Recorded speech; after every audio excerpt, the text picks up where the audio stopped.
Labadiena visiems. Ką tik pasibaigė Nacionalinio saugumo gynybos komiteto posėdis, kuris vyko antro operatyvinių tarnybų departamento patalpose. Ir keletas mano minčių po šio susitikimo labai svarbi ir aktualia tema, kuri liečia mūsų gynybą ir tuos 6%. Tiek po šio susitikimo, tiek prieš tai buvusio mūsų gynybos štabe, man vis labiau kyla abejonių, dėl ko būtent valstybės gynybos tarnyboje buvo priimtas sprendimas, kad po 2 mėnesių, kai iki tol buvo sutarta, jog 3,5% užteks, kad Lietuva sustiprintų savo gynybinius pajėgumus, įsikurtų Vokietijos brigada Lietuvoje, kad būtų sukurta divizija, ir mums to buvo sutarę, užtekę buvo 3,5%. Bet staiga prireikė 6% nuo BVP, neva kažkas tai tokio įspūdingo vyksta, dėl kurio mes taip labai skubiai turėtume tuos 6% pasiekti. Tai labai atsakingai pareiškiu, kad nuo 22 metų Nacionalinio saugumo gynybos komitetas išties nuolatos gaudavo žvalgybinę informaciją, tiek karinę, tiek iš valstybės saugumo departamento, su ne tik tai informacija, bet ir jos apibendrinimu ir tam tikrų scenarijų pateikimu. Galimų scenarijų dėl vienokios ar kitokios situacijos. Taip, kad tai, ką šiandien išgirdau, tai nei nustebino, nei išgazdino ir nieko per daug naujo nesužinojom, ką mes tikrai gaudom informaciją paskutinius 2 metus.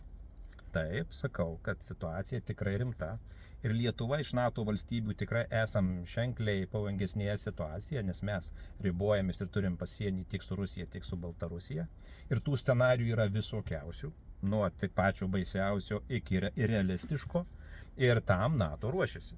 Nereikia pamiršti, kad NATO ir buvo būtent Vilniuje samito metu ir pakeitė ir savo strategiją, ir į NATO įstojo ir Suomija, ir Švedija. Šties viskas tikrai eina tam tikra geresnė linkme, negu mes turėjom anksčiau, kaip ir Lietuva, kaip ir NATO valstybės, bet tai buvo labai objektyvus ir realistiškas vertinimas ir dėl to tas sutarimas buvo, kad ne 2,5% nuo BVP kaip partijos sutarė, bet reikia 3 ir galbūt 3,5, nes nuo 35 metų tuos tikslus turime perkelti į 30. Bet staiga po VGT sprendimas reikia skubiai 6%.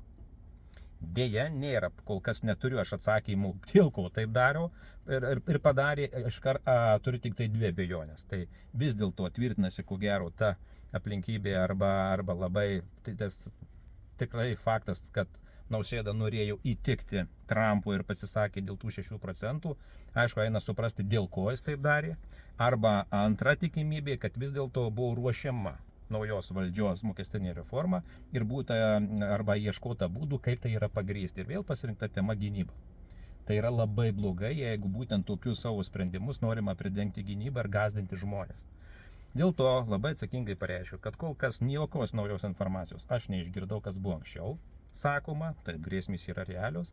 Ir iš ties, jeigu link to ir eisim, stiprinsim mūsų gynybinius pajėgumus pagal NATO sutartus planus, bet reikalinga atitikti 3 sąlygas. Pirma, būtinas auditas, nes reikia mums įsiaiškinti, tai kur tie pinigai, dėl kurių buvom sutarę, kad 3,5 užteks. Ar po Laurynų Kašinų kažkas atsitiko, kad mums tų pinigų trūksta, dėl to būtinai reikalingas bus auditas. Antras, reikalinga sukurti antikorupcinę sistemą, naują antikorupcinę sistemą, kurią iki šiol mes turėjom, bet tikrai ją reikia stiprinti, nes tikrai reikia milijardus greitai būtent įveiklinti ir ne tik tai įsisavinti, bet būtent pritaikyti, kad sustiprinti gynybą. Dėl to reikės be jokios abejonės ir skubių viešųjų pirkimų. Dėl to tiek STT, tiek antrasis operatyvinis departamentas, tiek krašto apsaugos sistema turi sukurti naują skubę sistemą antikorupciją, kuri mums būtų labai aiški ir skaidri ir užtikrintų skaidrumą. Nu ir trečia, reikia normaliai be melo žmonėms paaiškinti, kodėl mums reikia, kiek tų pinigų ir kokiuose srityse reikės ir skubiai įsisavinti, kad žmonėms būtų aišku, ką mes darysim.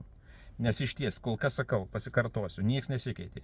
Lietuvos kariuomenė turi atitikti NATO standartus, tai reikalinga divizija, nes NATO ginasi divizijomis, turi divizija pasiekti NATO operacinius pajėgumus labai tokius reikalingus iki 30 metų, reikalinga Vokietijos brigada, kad jinai 27 būtų ir to mes sieksime, bet tas turi būti daroma skaidriai.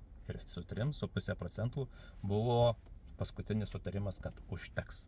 Dėl to, kai visą tai sutarsim, vėl tik tai po to bus galima ieškoti bendrų sprendimų, kad vis dėlto tuos pinigus, kurie reikalinga gautume iš ES, taip pat tų fondų, kurie buvo būtent irgi aptarti, kad bus kuriamas ir gynybos fondas 100 milijardinis ir tada tikrai veiklinti tą mūsų būtent gynybos Europos komisarą Kubilių, kur tikrai reikalinga vis dėlto specialiųjų fondų, kaip RRF, kuriais tikrai galėtume mes pasinaudoti pirmieji, nes būtent mes, Lietuva, Latvija, Estija ir turime tas sienas su Rusija, Baltarusija, dėl to sakau. Bet iki to, pirmiausia, reikia labai skaidraus ir aiškaus sprendimo. Kodėl per 2 mėnesius VGT staiga pasakė, kad reikalinga 6%. Ir jeigu tikrai turi kažkokį pagrindimą, tagu paaiškina, kurį iš tų scenarijų VGT paėmė kaip patį jiems realistiškiausią, nes jų tikrai yra daug.